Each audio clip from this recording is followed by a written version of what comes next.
Hey, what's up, everybody? Welcome back to another episode of GEEK News, your home for comic books, movies, TV shows, and of course, we feature a beer of the week. Now, I am one of your two hosts, Matt. Alongside me is Lauren.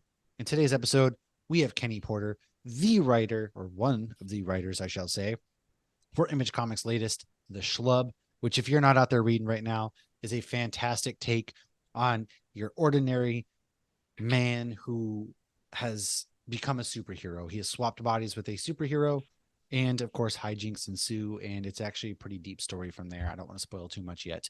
So make sure you grab that. Issue 2 is out now. And as always, if you want to support the show, go to GEEK News on any podcasting platform, any social media platform. Give us a follow, subscribe, share with a friend, because that's how we grow. And if you want to support the show even more, patreon.com/HopsGeekNews. All of that comes into making the product better for everybody out there. We go to Comic Cons, we get new logos, we get stickers, we get swag to give out. We send out exclusive packages to our Patreon members. We get comic books. We do all that kind of good stuff. So please support the show. And like I said, today's episode is going to be a good one. So my beer right now is not my beer of the week. I am sipping on a Title Terror because we just wrapped up our Patreon exclusive episode where we talked the comic book Predator versus Wolverine issue 1 from Benjamin Percy. My beer of the week will come later. You'll hear about that on the second part of the episode. Lauren, you still sipping on the same thing? I am my forever ever because we talked Wolverine versus Predator in my That's Cigar right. City glass.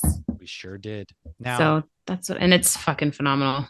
I can't believe it's only 4.7%. It's blowing my mind because I would have guessed if I had to have guessed the ABV, I would have said 7. It is I double always love dry when a hopped, beer's like but that because then you feel like you can have more, and then it turns out to be just one of those nights where you're like, oh, brother. We've these are had boat we haven't beers. had a night like that in a long time. Like, We but haven't. I think we're due this upcoming winter. Break out a bottle or two. I think Barrel the last one aged. that was really like that was the Harry Potter episode, which we need to revisit Harry Potter, I think, at some Yeah. point. And at this point, that episode is nowhere to be found. No, so we might, there's our excuse. We'll bust out some good stuff here soon. Our spooky month is going to be kicking off here pretty soon. We're going to be talking all sorts of really cool things. And of course, The Exorcist comes out next week. I will be going to see that. And it's the 50th anniversary of the original. I can't wait. Now, Yeah. So it's coming out early because of the Taylor Swift thing, yes, Taylor not Swift late.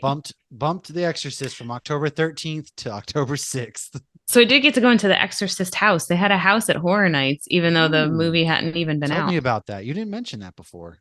Well, I was feeling pretty good there, so I don't remember details of I everything, but love I The Exorcist. It's like my favorite horror movie just because, I mean, it's the scariest horror movie I've ever watched, I think. I haven't watched in a long time, but I do remember it being creepy. The house was good. I mean, all the houses are good, but when you go into the houses like that, like The Walking Dead or The Last of Us, you're looking for scenes from the movie, so they're less scary. But I will say I'm an easy jump scare. Like the cast members who were standing there quietly dressed in black scared me.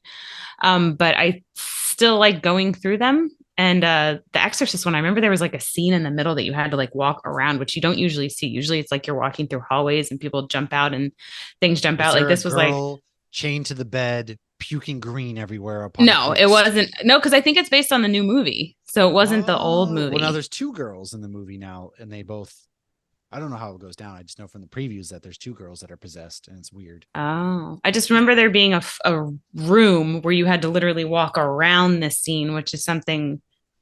I mean, I haven't been in all the Horror Night houses. I don't go every year, but I remember that being Listen, interesting. if my Horror Nights doesn't have child labor puking on innocent other kids that are walking through it, then I don't want it, dude. Oh, we Okay. did see somebody puke in the line. You always do. We were like Oh, walking yeah. out. We saw somebody lean over the rails and just, oh, Wonder I if was they were like, drinking hurry. too much, dehydrated, or they was just that disgusting.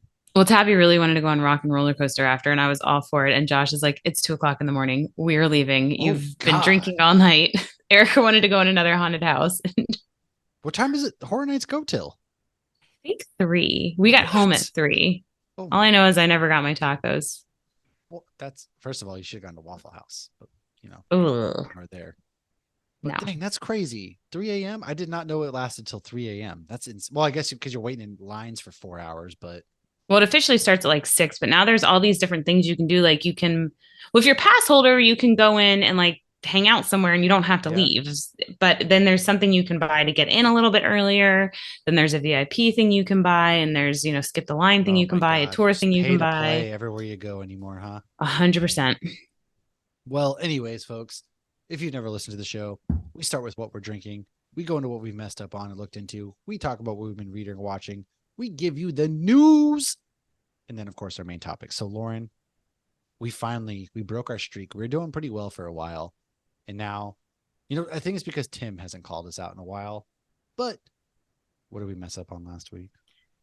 So last week we talked Gen V, or we talked about the boys comic, the issue run that they say Gen V is going to be very loosely based on. And this past week, I'm going to go ahead and jump into what I've been reading or watching. I rewatched season 3 of The Boys. And I watched season 3 of The Boys over a year ago. And every time I watched it, I was very buzzed because it was after we podcast. They were releasing them Thursday night. So watching it sober was very good. There was a lot I didn't remember. And I had read the comics 2 years before that. So there was a lot of things I didn't remember. So in rereading that recent run, the We Gotta Go Now that we covered last week, there were things I picked up when I was rewatching The Boys season 3. Like Silver Kincaid is the character that starts at the beginning that allegedly kills herself. Silver Kincaid is Oh, one of the characters in the show in season 3 that's like auditioning to be part of the Seven. So there was a couple other people I saw. Blue Hawk is one of the G-men, and he's the guy that paralyzes A-Train's brother, and then A-Train kills him at Hero Gasm. oh Sorry, I'm yeah, doing yeah, yeah. I spoilers didn't. No, for I yeah. didn't. I had no idea. That's crazy. And I'm pretty sure we saw Cold Snap at Hero Gasm because there was a guy who made something out of ice, and that's all I will leave it at. So it was really kind of fun to go back. And also, one of the things I said last week was that Jensen Ackles was credited as Ben, and I didn't remember them calling him Ben. I wanted to look up and be like, oh, was that his name in the comics? Payback all called him Ben. So when he showed up with Payback, they were calling. So Ben is Soldier Boy's name. That's why I was like, are they just throwing us for a loop? Are they just going to tease us? I still think they're going to tease us with Jensen because we haven't seen Gen V yet. Right. But I rewatching it. God, that season is so good, Season and three I was like really freaking good, man. it is so good. I'm so glad I rewatched it just now. And I do think though that I watch it through rose tinted glasses whenever Soldier Boy's on the screen, Oh, 100%. of course you Because do. I'm like rooting against Starlight. I did not like Star. Well, I didn't really care for Okay, Starlight in this I season, don't but care for her this season whatsoever. Like in season 3, I've kind of over her bullshit.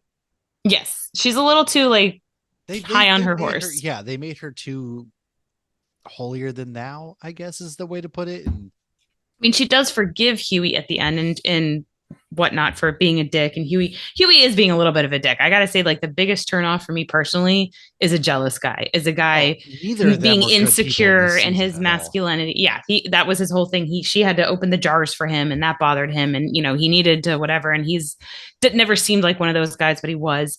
And he was getting No. jealous of uh Meanwhile, I'm over here drummer texting you boy. and Sean like, man, I wish Shin would just force choke me. But Come on, Huey. Come on. just rewatching Jensen, and he's so good in that role. He's so good. I Yeah. want him in more things. Like Well, he is a phenomenal actor, and he just killed that role. I'm still wanting him as Batman, dude.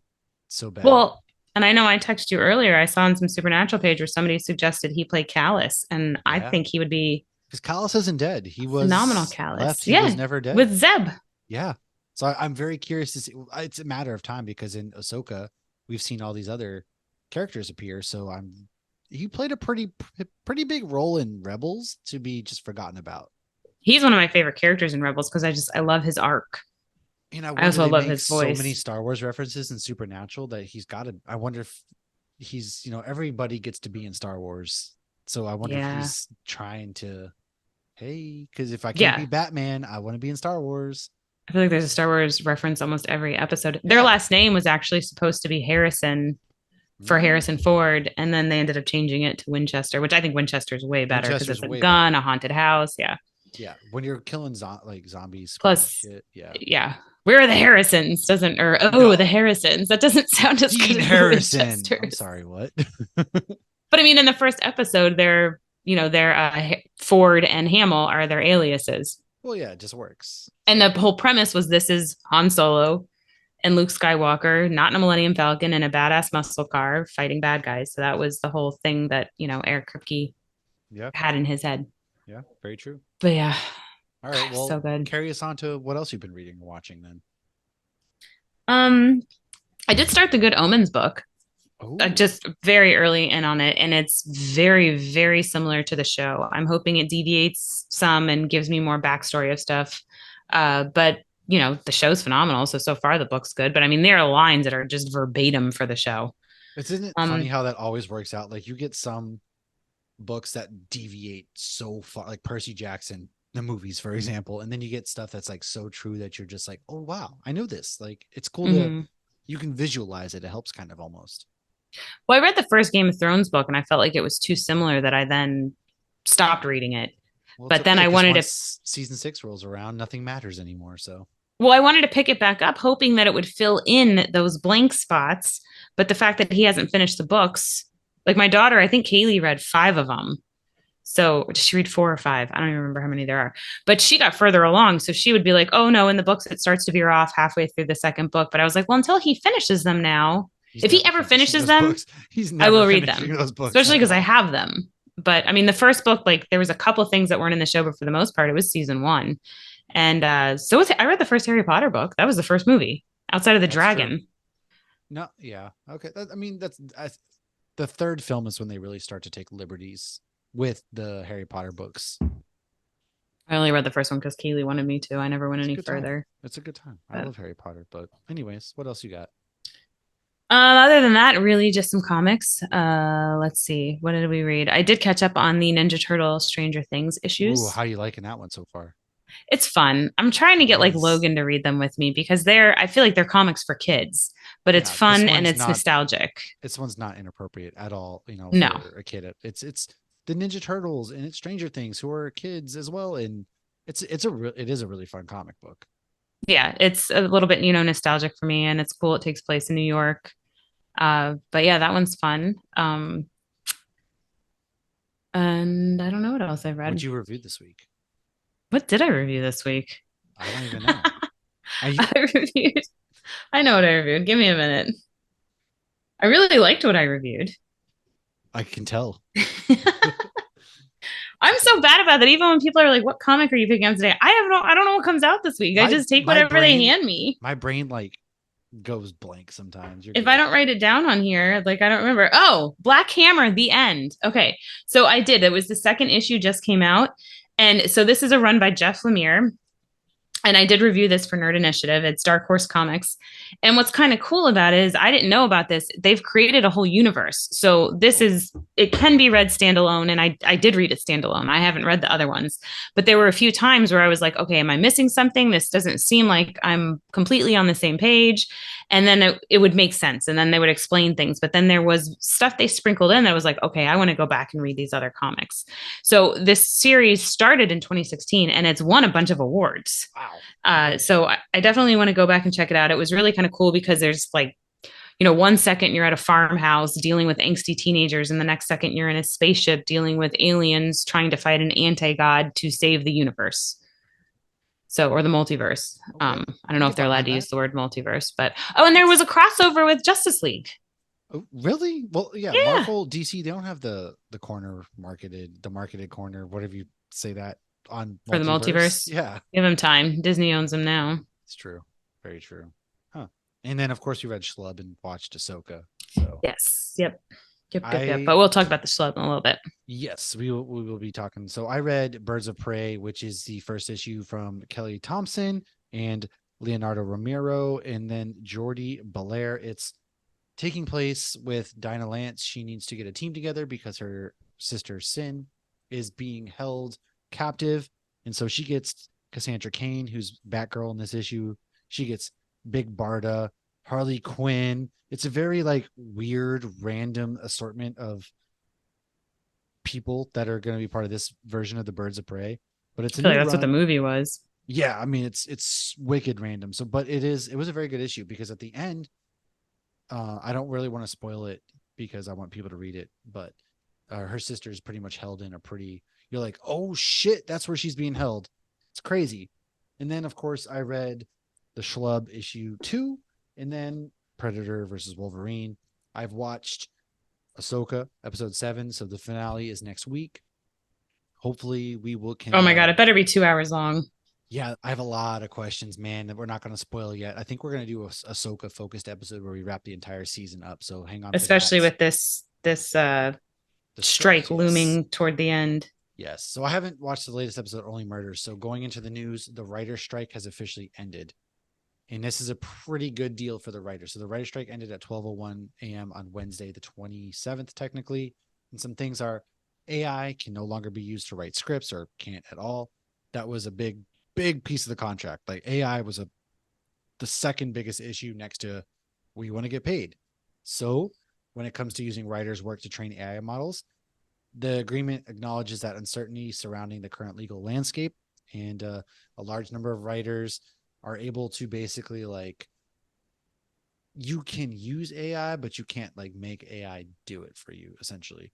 And then there are better streaming residuals and transparency regarding the streaming numbers. So basically, the former is going to be based on a streamer's foreign subscribers. So 76% increase in residuals from the largest platforms, while a bonus to equal to 50% of the fixed domestic and foreign residual will be payable on films or series that are viewed by 20% or more of a platform's domestic subscribers in the first 90 days. So Stranger Things and your really big series like that, they're going to be paying residuals off of that now, and they can crunch As those they numbers a little should. bit more. So that's really nice. And now streaming services are really going to be putting out how many viewers have watched, X, Y, and Z. And now increased minimum rates for writers. So at the beginning of May, the WGA demanded annual minimum rate increases of 5 to 6%.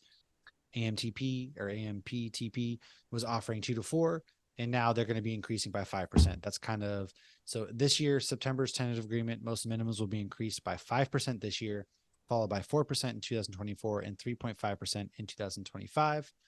And then there's minimum staffing for TV writers' rooms.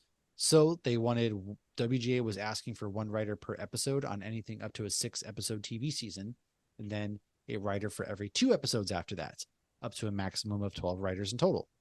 At first, it was rejected, and now the way it's being written out is that the outlines minimum staffing numbers for writers and writer produced across seasons of varying lengths. So 3 writers, including 3 writer and producers for a series of 6 episodes or less, moving up to 6 writers, including 3 writer/producers on a series of 13 plus episodes. And the deal also gets a guarantee of at least 10 weeks of work for the writers that are working on shows that have yet to be given the green light. And then that's kind of like the gist of what the main points are. So the WGA gets a really good deal. People are really happy with it. Coming up next, we're hoping that SAG-AFTRA can get a fair deal, because it seems like studios are now willing to move on and pay what they want to be paid and livable wages and all that stuff. And now What a SAG-AFTRA members, concept. yeah, God forbid, right? So now SAG-AFTRA members have actually voted to authorize a video game strike, and 98.32%. It was crazy how many people like voted yes. Like it Yes. was pretty almost unanimous, So seems now we're like. on a video game strike, which is good, because now video game voice actors and people who work on video games can now hopefully get a fair. So pretty much striking works, which is crazy. It's a Way crazy to go, concept. Norma Ray. It's like we're living back in the fucking 20s again with all of this stuff. So, but it's good to see progress being made. And speaking of video games, there's a third Jedi Survivor game that is being worked on. Cameron Moynihan confirmed it. We are getting a third one, which is good, because the way that the second game ended, God, those games are perfect. I did hear there was some nods to the game in the most recent Ahsoka episode. I did not come up with those, but I watched it with 2 other people and they had played the game. We can talk about it later. Yeah. We'll yeah, when we can finally do a full review episode. Yes. And then something about writing. Yeah, last but not least, Mean Girls the musical is coming to theaters in January.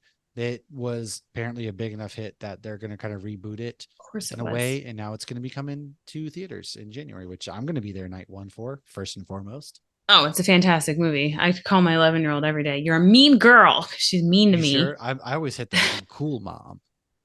Oh, well, that was always my joke when Kaylee was like in high school. I would always say, like, "I'm not a cool mom. I'm a regular mom. Your friends aren't drinking." So she had, because I have the bar area in my that's literally, you've Yeah. been to my house. It's, Yeah. open in my house.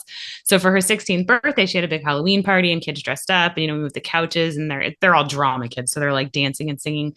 And I Just kidding. pushed 100% and I pushed the table back into the corner with the beer fridge, and I put like the Halloween caution tape all over it, and I put electrical tape, like the beer fridge had dropped on someone's head, and so it was like a chalk outline of a body. Yeah, that's So hilarious. none of the kids could. And then I like slid under there and drank my beer and watched them closely. But yeah, I love it. That movie's great. What's funny though? All of these musicals, though, like they'll make a musical about Back to the Future now and all of these things. And the one thing there's not a musical for that blows my mind, Nightmare Before Roger's the Christmas. musical. Oh. Nightmare Before Christmas is a musical, though. Exactly. But they don't have a live musical. Oh, you're right. You can't go to Broadway, or you can't go anywhere and watch like a live. I guess you're right. I've been to a live music playing of it, like an orchestra, and they play the movie, which I loved that. That's like a thing now too. Like Spider-Verse has been doing that, and like a lot of movies, Harry Potter does that. I guess that's a really popular thing to do now. Yeah, I'm not someone who like loves going to see, live band music played, but I really very much so love that. I respect it, yeah. But I thought that years ago, and I was like, oh, it's just not popular enough. Not a lot of people know Nightmare. At this point, it's everywhere. Oh, yeah. The fact they don't have it. I mean, there's just a Beetlejuice musical. Beetlejuice musical actually comes here in December of all months. It's kind of weird. It's so good. Highly recommend it. It is up there with Wicked for me. I absolutely loved it. Groped by a politician? No. Damn it. Depends on where can you afford the seats that close? Because I wasn't that close. I'll bring my vape and maybe I'll get a politician to come out. You never know. So I don't really have any news. Chase, if you have a Disney Chase card, you can now get a Marvel one. They have Groot, Captain America, and Black Panther. Ooh, okay. Mine's Grogu though, so I'm torn. I feel like I need to keep Grogu. See, I have Capital One. Jennifer Garner got me, and I also have American Express. Jennifer Garner got you. She's always get your Chase, whatever. I know exactly what you're talking about. Like, oh wow, she's a mom, just like we're parents. No, I got my Chase card almost 20 years ago, so that you get the points, and that was the only way I used to be able to afford to take Kaylee to Disney. Oh, clever! Yeah. Look at you. Now you go every day. Now we go every day. Started from the bottom. A true. Now we're here. True made it story. Now I only use my Grogu card when I'm like at Star Wars Land and I want somebody to compliment my card. Oh, you pull it out. You're like, see, do I just tap it? Do I insert it? Do I tap? Well, Josh doesn't want the Disney points. He wants the other points. Oh, that's fair. I want the airline points. That's what I use. Anyways, folks, you didn't come here for credit card advice. Let's roll into our main topic here, where Kenny Porter from the Schlub, one of the writers, he's written a lot of fantastic things, which we're going to talk about. We'll let him talk about it with us. So thanks for hanging out with us. We will catch you in just a moment. Welcome back, everybody. As I said, part 2 here. We got Kenny Porter from the Schlub. He is on to talk about issue 2. We're going to talk about all of the good things. If you're not picking up this comic book, it is from Image, and man, it's a phenomenal story. So we'll dive into that in just 1 second. You're going to hear from the man himself, kind of why you should be reading this. But first things first, Lauren, why don't you introduce the beer we are drinking today?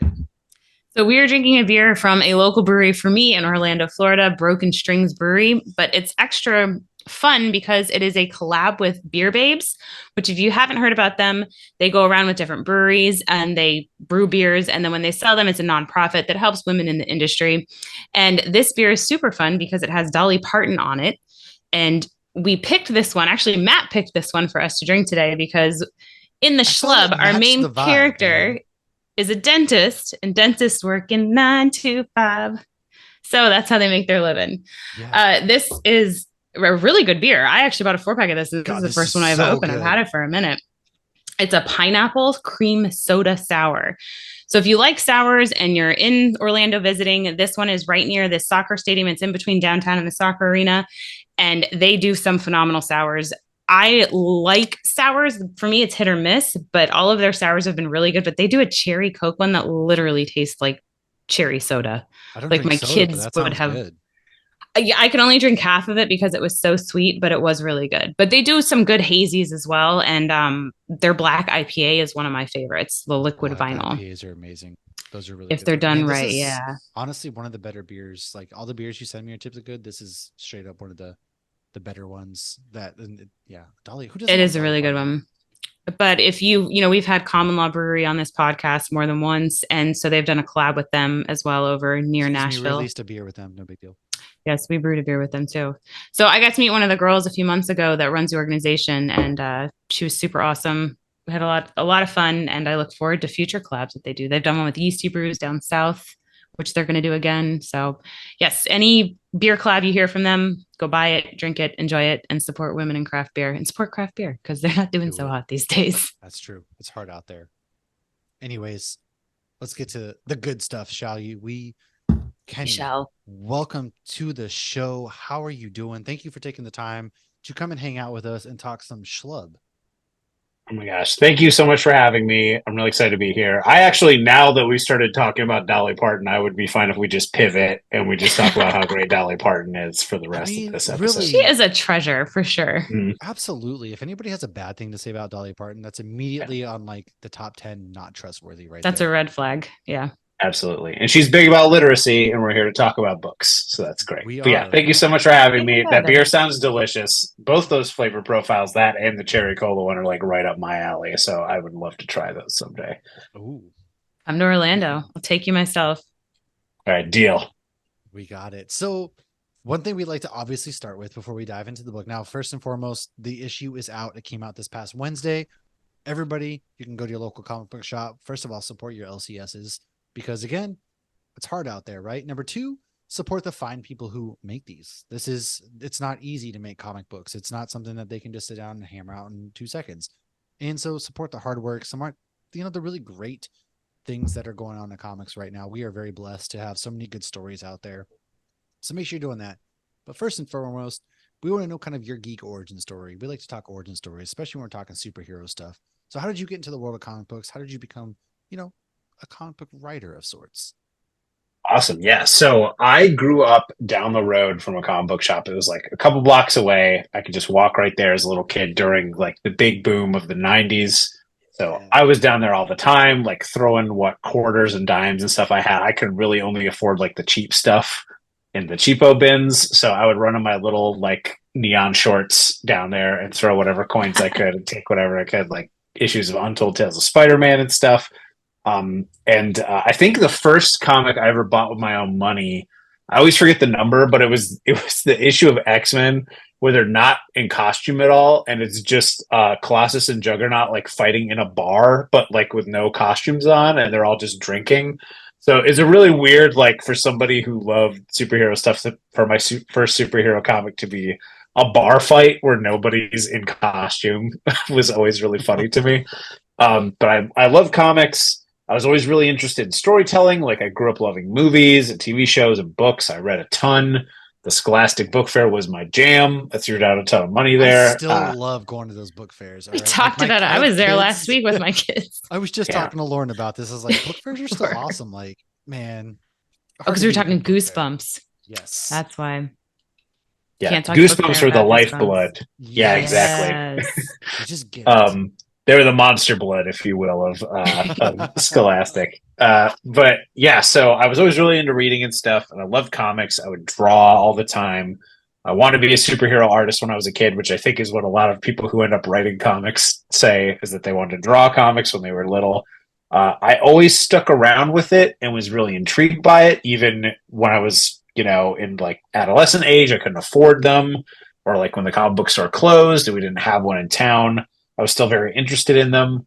For a long time, I got really into writing. I taught myself like how to write prose. I self-taught myself like screenwriting in high school because that was before, the wider resources on the internet to know how to do that. So I actually went and bought books to teach myself script writing and stuff. And then as I got older, I started to realize the more I started to be able to like buy comics again, how much I love the medium and how much I just defaulted to thinking of stories that I wanted to tell that way. And really honestly, the moment that did it, which is my like big origin story moment, was I I hyperextended my knee dancing to Thriller in someone's basement around Halloween because they had new carpet put in. The guy didn't secure it down enough, so while dancing I slid and my knee popped like so loud you could hear it over the music. So I was down for the count for a few weeks, and I went and bought a big stack of comics I'd never read, manga and stuff. And after reading it, like that was the weekend where I was like, "Oh my god, I love this so much! I want to tell stories in comics." Finally, like I'm gonna switch. I've learned script writing forever. Like it's time. Like if I'm gonna do it, I'm gonna do it now. So I wrote my first comic, which was a one-shot crime story called Ink Ribbon, which was about like a thief who's trying to go above his usual pay grade and steal something a little bit outside of his norm to pay for him and his wife to leave town. And then from there, I kept making comics. I ended up winning the first Top Cow talent hunt for writing when they did that in 2012 or 2013. So I got to write like a Witchblade tie-in one shot. So my first like big published work was with Image and Top Cow, which is awesome. So it's like coming back full circle now. And from there, I just kept putting books together.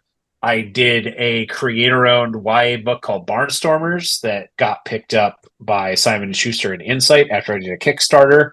That Kickstarter got me my agent, which he then helped me get a book through Scholastic called Fearless, which is an all-ages book about a girl whose best friend moves away at the beginning of the summer, and inspired by their favorite like common rider, master rider type hero, decides to ride her bike 2 towns over to win her friend back. So that came out, and then I started doing work with DC.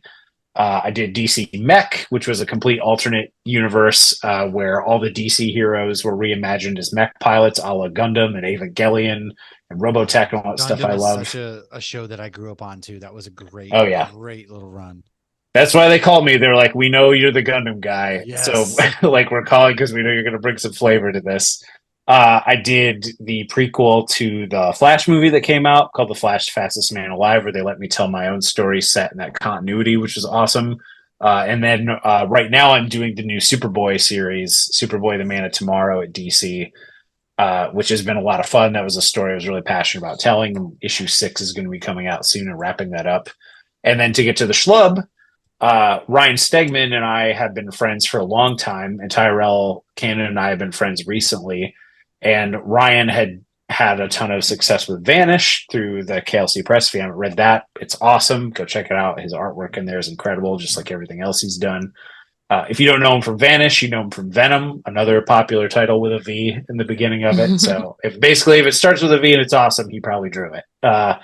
And from there, you know, we talk all the time, and he had told me about this story idea he had years ago. And I thought it was awesome. And originally he was going to write it and draw it himself. And then the more we talked about it, the more he decided he wanted to co-write it. And so he asked me to co-write it with him, which was great because, like I said, we talk all the time anyway. And Tyrell's somebody we talk to almost every day as well. So it just ended up being 3 like people who are like close friends getting to make a comic together of everything we love. Yeah, it's great. Of like big bombastic action stuff. It's some of that 90s flavor that we all grew up on that we liked, but with a little bit more emotion, a little bit more heart.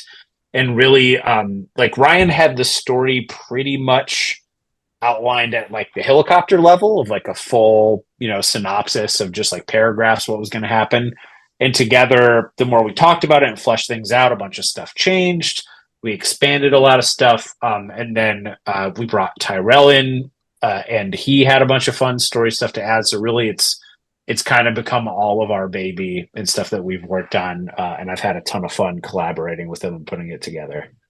And then it was now, and then I don't know what happened. So then that's it's true. You can tell straight, you know, it's funny that you say, or not even funny. It's just, you can tell straight from opening these pages that it's just 3 people who absolutely love this story at its core, because the love and care that's in these characters, in these artworks, everything, it just oozes from the pages. And man, it's so, I can't say enough about how fun this comic book is. That's just at its core.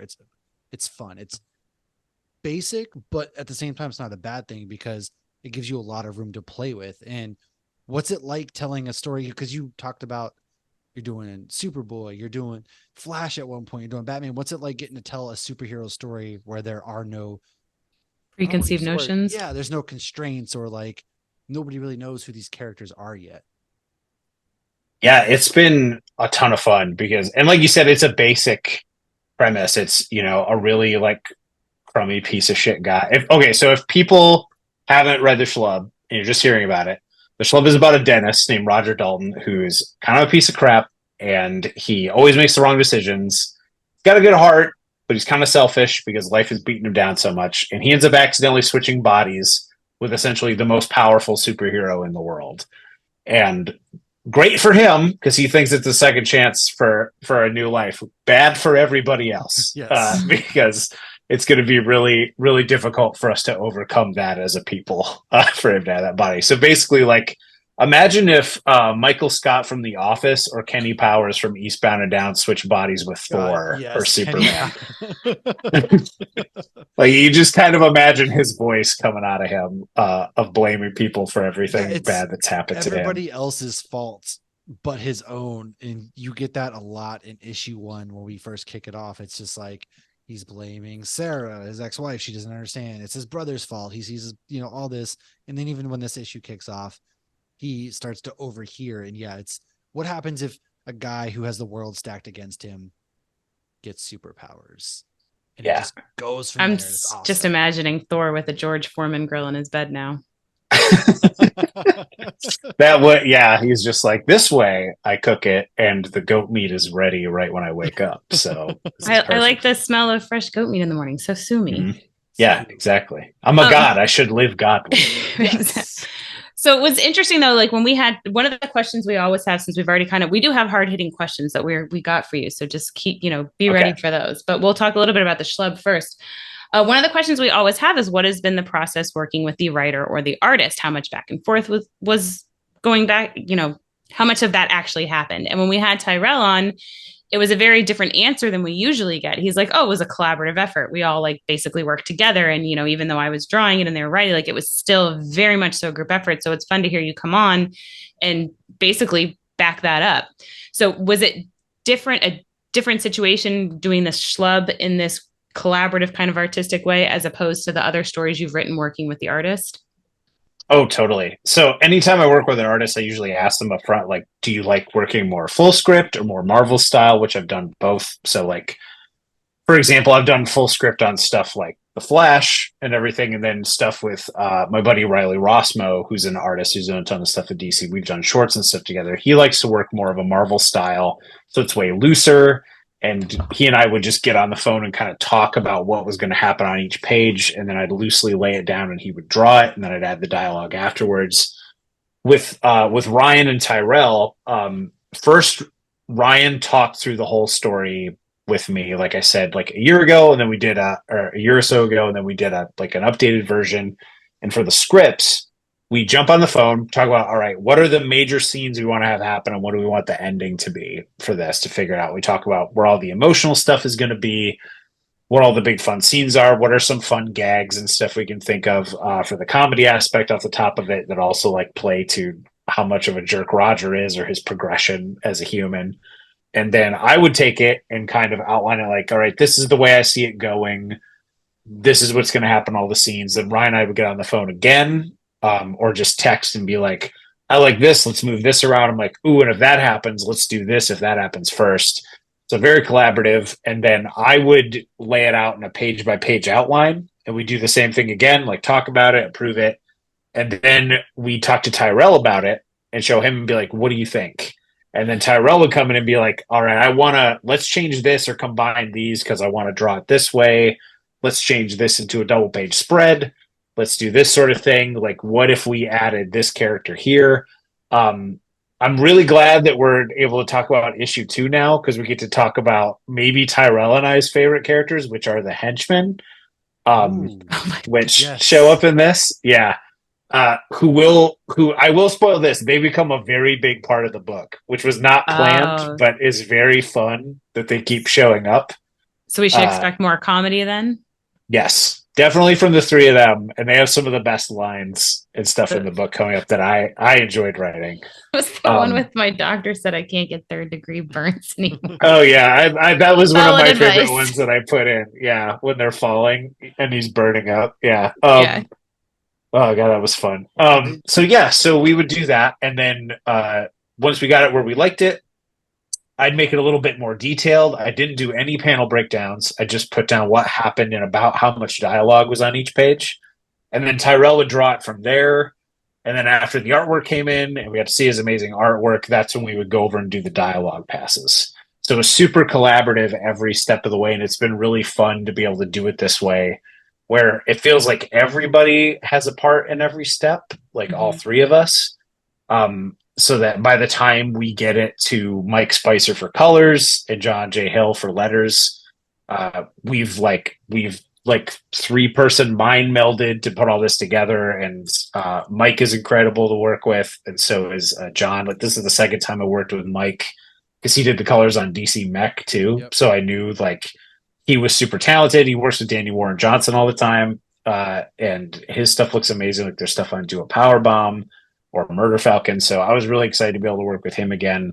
And the whole thing has just been like making comics for your friends, so that when we put it out, we see people really like it. It means a lot that we get to read people. That, you always grow up like, hey, you just whatever it is, not even making comics for your friends, you just get to hang out, and just do something that you guys love. And man, this is the easiest way I can put this comic book in my brain is, at the end of every Power Rangers episode, they all get their individual Megazords and they combine. And that's where's he going with this? They kick ass, and that's kind of what this is, because you guys all each have your own individual Megazord in my mind, and when it all comes together, it's just serious like butt kicking time, and that's what this comic book is. It's visually stunning, the depth to the characters, the depth that you get to Roger, and everybody just kind of has this world to play in. And yeah, Roger starts out as this guy that you want to hate. But as he seems goofy, but there's layers. Yeah, there's absolutely ogres are like onions. I was thinking that in my head. I was just trying not to say yes, exactly. But he's listening to his brother and Sarah talk about him, and then you kind of see like this turn in his head that's like, I'll show them, and it's very layered. And I think that's what I really love about this, because there's just every time you turn the page, you're just digging deeper and deeper and deeper. And so, how did you? First of all, I want to know the story. How did you, the characters, the henchmen, they weren't planned. How did these characters come alive? Yeah, they weren't in the initial outline. It's just talking about them. We love the Venture Brothers a lot. Yeah. And like we love 21 and 24. And we were like, I would love to do my own take on that. But where 21 and 24 were like fiercely loyal to the Monarch, Tyrell and I were like, Tyrell and Ryan and I were like, wouldn't it be funny if these three were like the three guys that all the bad guys hire all the time? And so they've worked for everybody, which you'll see it play into the story later, but like they have huge debts. People never pay them because they never complete stuff. So we just thought it'd be really funny to have these types of characters who are like the professional henchmen of this universe who work more than anybody else. They're out there hustling and grinding, working for every single bad guy under the sun. And how we could work that in later with the other characters. But with the emotional stuff with Roger, I'll just say, even with issue 2, like there's way more we haven't shown you yet that's just alluded to in the phone call scene. With the wife. That he overhears. Yeah, there's a lot more going on. There's like everybody who feels like the world is against him usually has a reason why they feel like the world is against them. And Roger has some more stuff that we're going to see later. And a big thing going into this was Ryan and I, when we were starting to put it together before we decided Tyrell was going to draw it, was like we wanted a simple plot with really complex characters. Like we wanted to tell the story of like a guy who couldn't make the right decision to save his life, wasn't a bad guy, and like what would it be like if that guy that who just makes every wrong decision in the world in his life, no matter how much you try to help him, but it would be a different situation if he got powers. He wouldn't immediately leap to being a hero or anything, or being a villain. He would try to take care of himself first and then see that other stuff had to be done. So I'm really glad to hear that you guys are enjoying that aspect of it. Oh yeah, we were raving about the wife too. It's like I can see how this marriage fell apart. I could see it was self-sabotaging and not trusting her and being jealous. Like I could see all of that from the few instances we have, because she seems very well-rounded and smart. And the fact she still cares about him make me think, okay, he's still a good guy, even though he might still be making bad decisions. But you mentioned comedy before. So that was actually one of my questions of how much, because this is very funny. It's an action story. It has heart, but it's also funny. So is the humor, do you guys are like, okay, we need a joke on this panel, or does the humor kind of come naturally? The humor comes naturally. Like I said, if we think of something really funny, like character based, we'll put it up ahead of time. But usually we let it happen in the we decide on the emotional scenes first, and then if there's something funny in it, like a funny moment that we can lead to, then we'll go into it. But we wanted to make sure that like the humor wasn't overly Looney Tunes, that like it was all humor based in the characters instead of just super wacky zany stuff all the time. The henchmen are there to be the wacky zany characters, but the Roger and stuff, any humor that happens between him and Cirrus is all character based stuff of like them not understanding how the world works and everything. Like, because I think there's a theme in this one. Work. Yeah, like where he's like, I got my standard 2 hours. I don't know why it's not working. Like he was raised by elves. Yeah, exactly. Full 40 minutes. When I love when he's like, being human sucks. So I'm a sucker for boat names. So who named the boat? I don't know if you want to. Stegman named the boat. Yeah. Okay, because boat names, I mean, they're just dad jokes on their names. They're hilarious. They're just puns. So I'm a sucker for good dad jokes. Should I leave? Can I say that one, or should I? Oh yeah, you can say what the name of the boat is. Yeah. So they're dentists, and the name of the boat is Tooth Fairy, spelled like a fairy. So I had a good chuckle there. Oh yeah, that was a real fun part. Now, of course, we talked about how easy the jokes came, and we talked to Tyrell about the personal touches he put on it. What are some personal parts of yourself that you kind of put into Easter this eggs. Book? Yeah, like what are some Easter eggs that you kind of try to throw in, if any at all?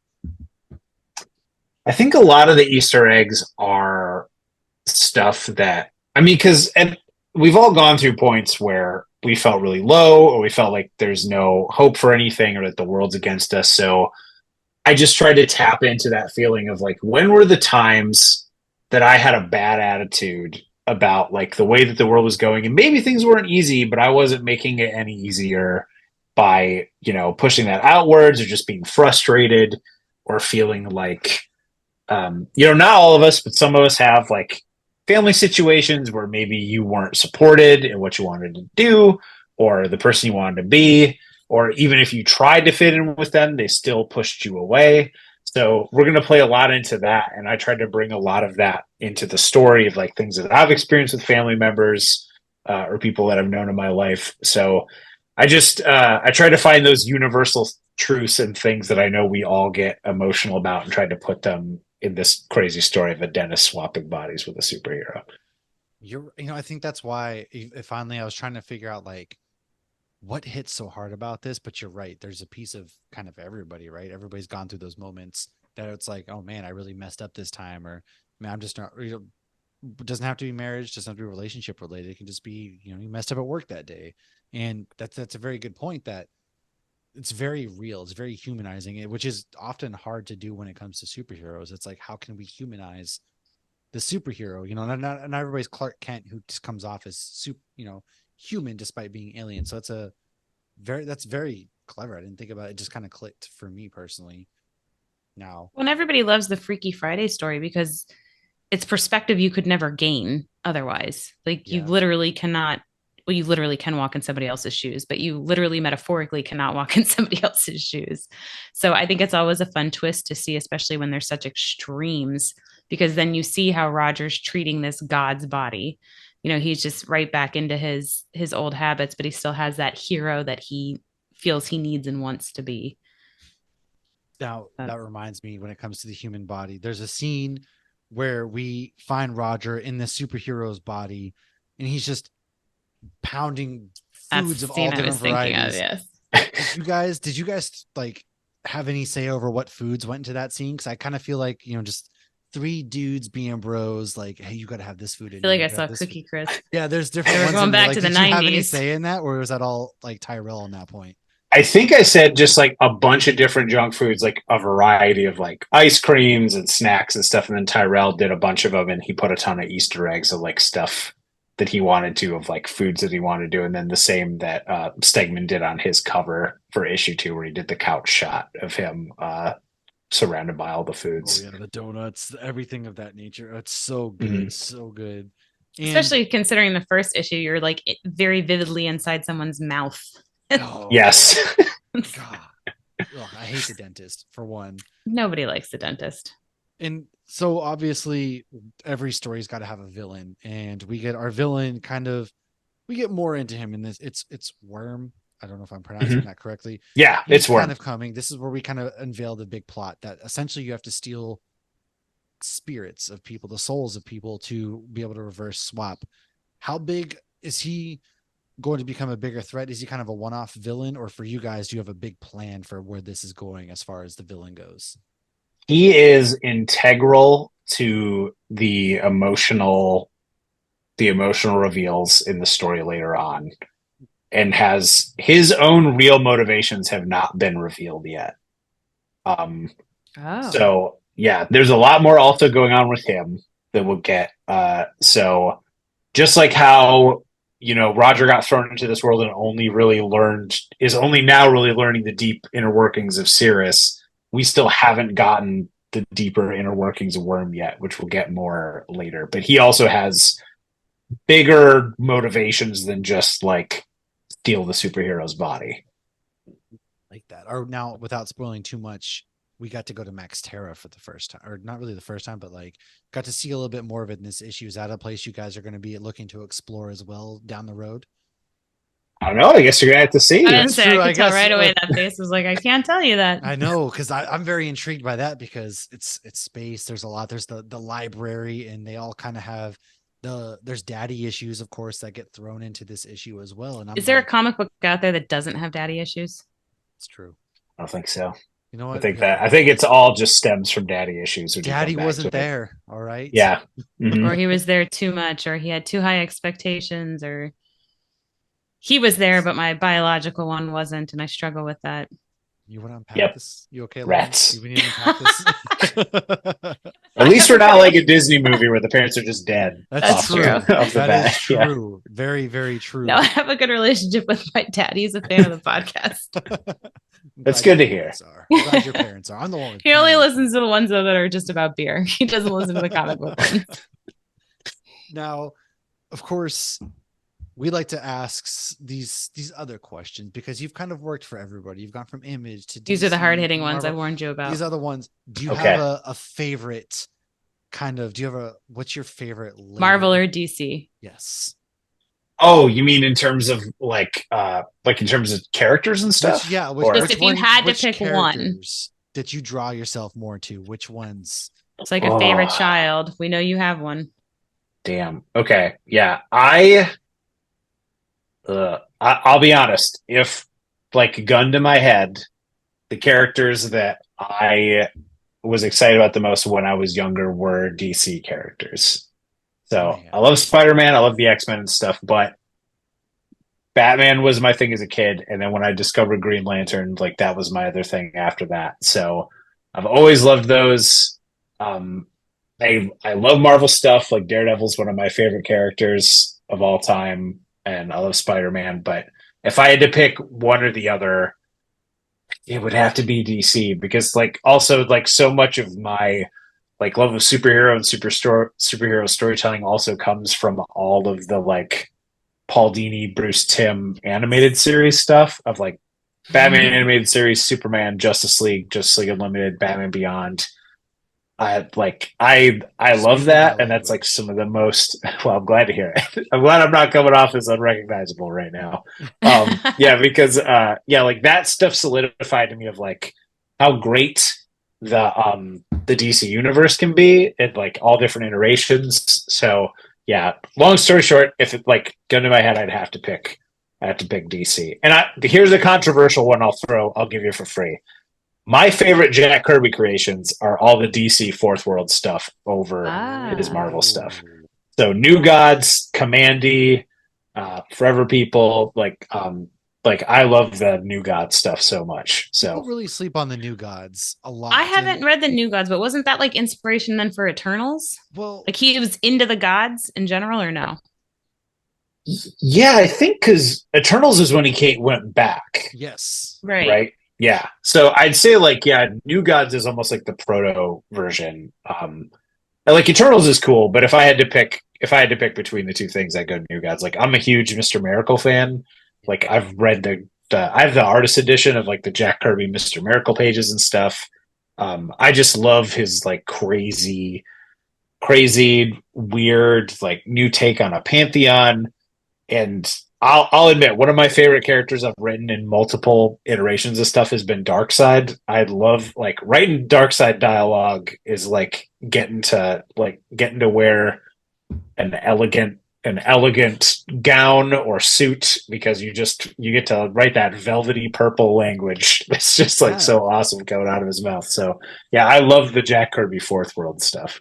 Love it. No, that's fun to did hear. Get robbed of the New Gods because we were supposed to get. I feel like the New Gods would have really caught on because I feel like they're slept on a bit, but the movie just never materialized. It was in works forever, and I'm hoping one day now we'll see we kind of get some New Gods action because, like you said, I think people that's one area a lot of people sleep on. They don't really think about it too much, and I'm like you. I grew up on the Batman animated series, the Justice League Unlimited, like those were all the things that really solidified for me. Lauren and I are always, she's more Marvel, I'm more DC, so that's why we kind of like to, outside of the all the other labels doing great things, we always like to talk about. We were both fans of both, but yeah, we both lean to one side, so that's why we asked the question. You won this round, Matt. I did, but it was interesting that you say Jack Kirby because obviously you think Jack Kirby in your head goes to Marvel. So that's fun to hear. And we did an episode, before Eternals came out. I went down that rabbit hole of researching it, and Jack Kirby was big into the mythological gods, which inspired, the DC and Eternals. So that was pretty cool. So now our second hard hitting question: what's your favorite label that's not Marvel or DC? Oh, it's definitely Image. I was gonna say, I feel like you have to say Image. I don't have to say it, but like I do love like.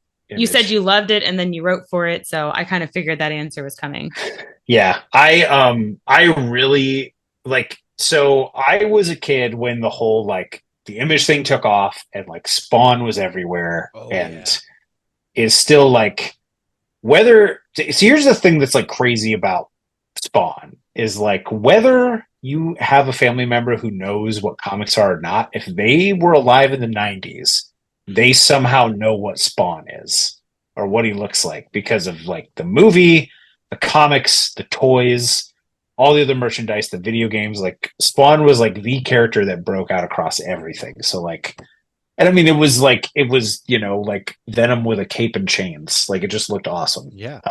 And you don't get more metal than like guy goes to hell and gets superpowers. It comes back and fights demons and stuff. Like that's just inherently 90s cool. So I was always attracted to that. Supernatural. It really does have exactly. aesthetic to it big time. Just now I need to rewatch that movie, John Leguizamo, but you're right. It's very badass. And we've been sitting in limbo for too long. We need more Spawn in our lives. But yeah, so like I was around like that whole Image boom and like so many, like my older cousin would give me comics and stuff and he was really into it. So I got experience from that. I bought a ton of Spawn stuff. I've actually been recently, like I'm reading through all of it right now because I didn't get to as a kid, just because I couldn't afford it. And then at one point, my mom went through kind of like a Bible thumping phase. Like nothing against people who are into religion or anything, but she would go through these like we always grew up going to church, but she would go through these extreme, like the devil is everywhere kind of moments. And she went through one of those and she was like, wait a minute, what's Spawn about? You're sitting there reading Spawn, she walks in like, I was like, it's about a guy who goes to hell. And she's like, absolutely no. And then threw all my Spawn stuff away. So yeah, so I lost it all. But so now I'm kind of like, I'm rereading it all now that I'm an adult. But anyway, off that digression.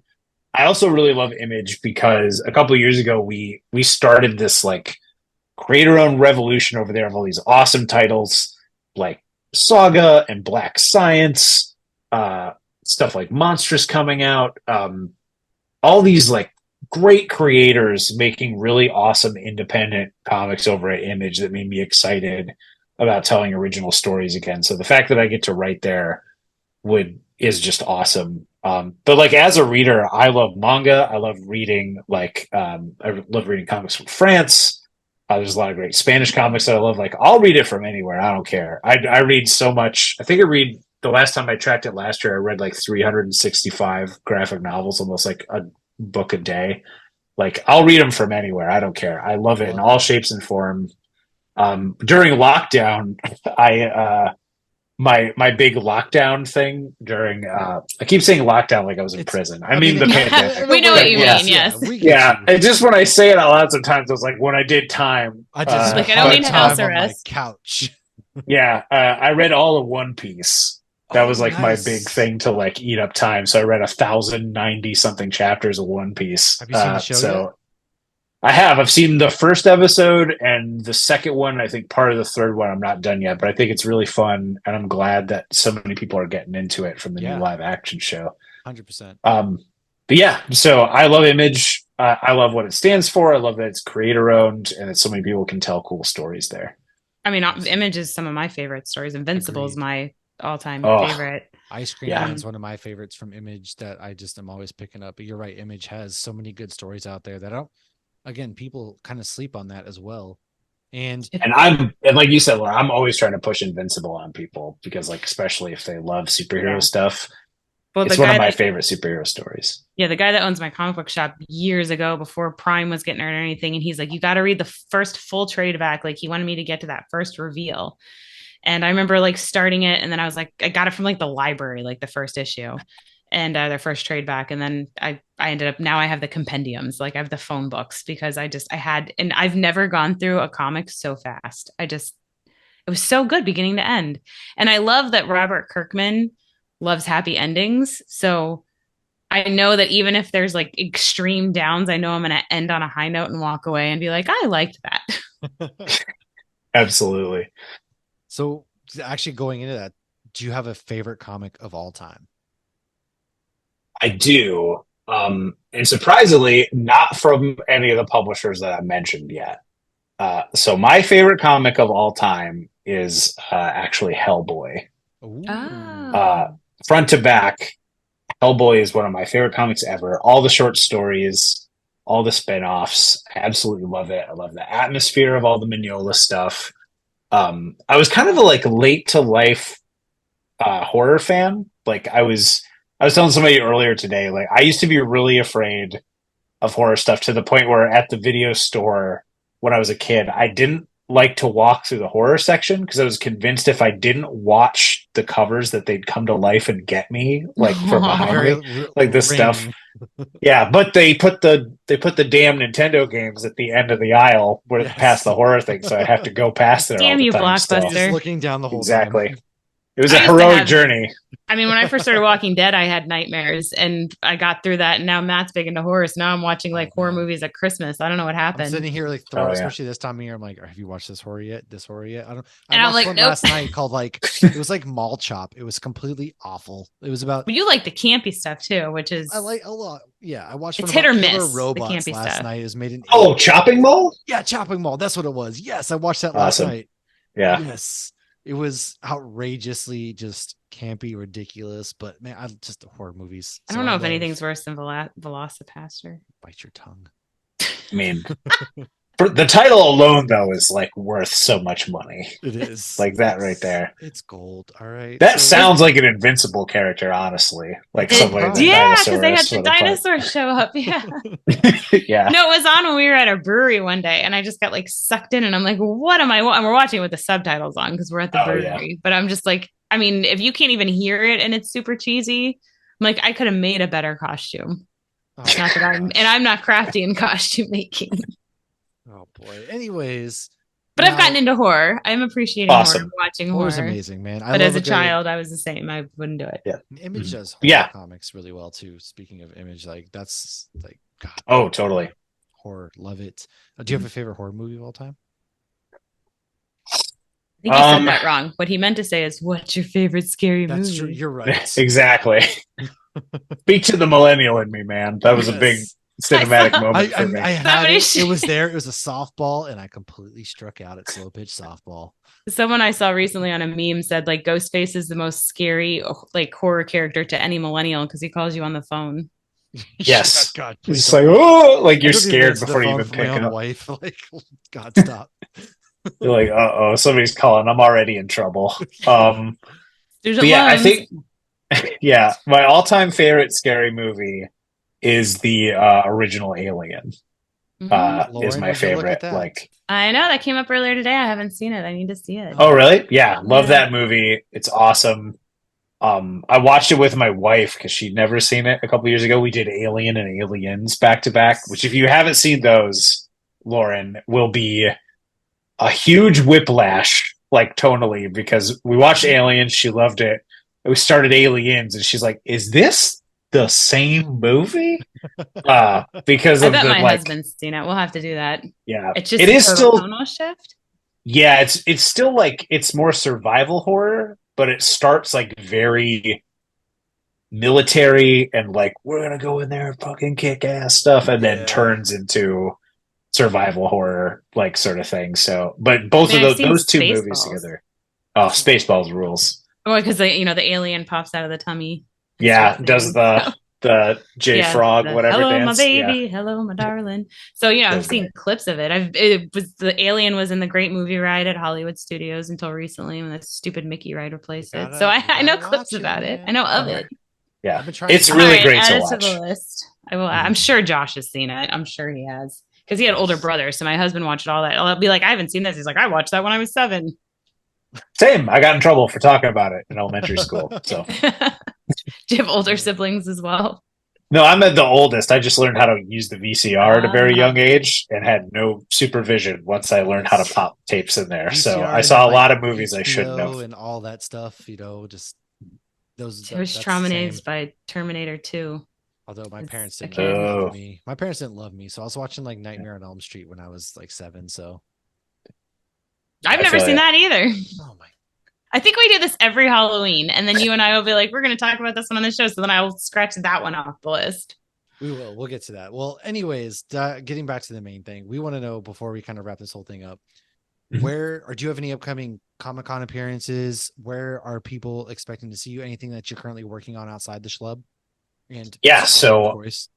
yeah. So yeah, for Comic Cons, I'm going to be at the Grand Rapids Comic Con in Michigan. So that's the weekend of November 3rd, I believe. So I'll be there. And then working on stuff, like I said, the sixth issue of Superboy is coming out pretty soon. I think it already technically came out digitally on the DC Universe app because they were putting it on there Yeah. like a week early or so. But that'll be coming out soon. We'll be wrapping up that series, which has been really fun. And then, other stuff. There's a Green Lantern story I did coming out in a horror anthology pretty soon. I did with Riley Rossmo. That's a Green Lantern Etrick and the Demon team up. So another Jack Kirby character that I got to scratch off my list. That's Um, awesome. yeah, and he speaks in iambic pentameter, like rhyming. So when I wrote that a while back, my wife came home to me sitting on the floor, like counting on my fingers to myself because I was trying to get the rhyme meter correct. So just like, I'm sorry, what fresh hell did I walk into that Like, you're it's just sitting very on the Jim floor, just like, Carrey in da, da, 13 da, da, right da, da, now. da, da. Yeah, I'm like, It's like, is he it having a has to have. stroke or did he lose Yeah, it? I'm trying to write demon language. There's nothing weird about it. I'm just trying to write demon rhymes. So I'll have that coming out in the upcoming Halloween anthology.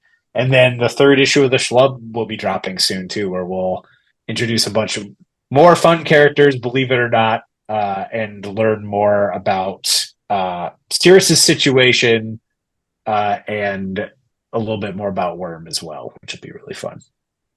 Awesome. Well, of course, folks, one thing I want to leave everybody with, I know you gave us the rundown of the Schlub in the plot, but if you can pitch this in one sentence, what would you leave everybody with? I would go back to the thing I said earlier of like, imagine if Michael Scott or Kenny Powers switched bodies with Thor or Superman, and how much trouble we'd be in if that happened. There we go. 100% accurate. This is a very good comic book. It's one that, I've told you straight from the get-go. It's very beautiful, visually beautiful. The writing, there's a Oh lot yeah, of depth. Like everything about this book is great. And of course, if you love it, there is more planned. I know we've kind of got a little insight into that when Tyrell was on that. There's more than just the initial arc plan. So let's hopefully we can make this happen because I want to see more from this universe. I have a lot of questions. Lauren, as we wrap up, do you have any final questions or thoughts? I don't. I'm ready to see what happens next, though. Same. Because I know if they don't switch back soon, it's not going to be They great. got 4 days, man. 4 days. That's A lot right. can happen in 4 days. That's true. A lot. Life can change in 4 days. Now, Kenny, Brush your teeth. where can people find your works? Where can people find you on social media?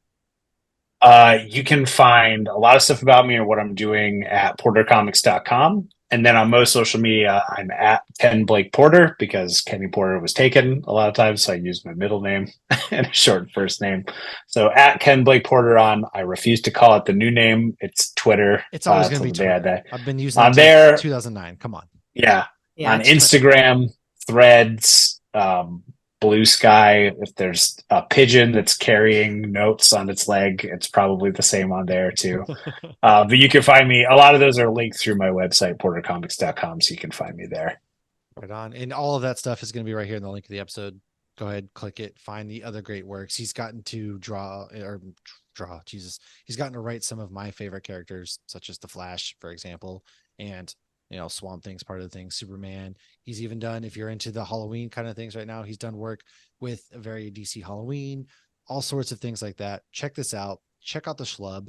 And then as always, you guys can find us weekly doing Nerd Initiative reviews for nerdinitiative.com. You can find us on Turn a Page, where next week we're sitting down with David Popose, a friend of the show, to talk about his latest comic book, and then Hops Geek News on any podcasting platform, social media platform. Help us grow. The government's shutting down. I'm not going to get paid. So please click on all this. our Patreon money is going to that 5 now. cents coming right to this. So no, but seriously, thanks for hanging out with us, Kenny. It's been a pleasure, man. We have enjoyed this, and thanks for making some really great stories. Thank you so much. Have me back anytime. I had a great time with you guys. We'd love to have you We're back. going to hold you to that. We will. And Lauren, I'll see you soon. But thanks for hanging out, everybody. Cheers.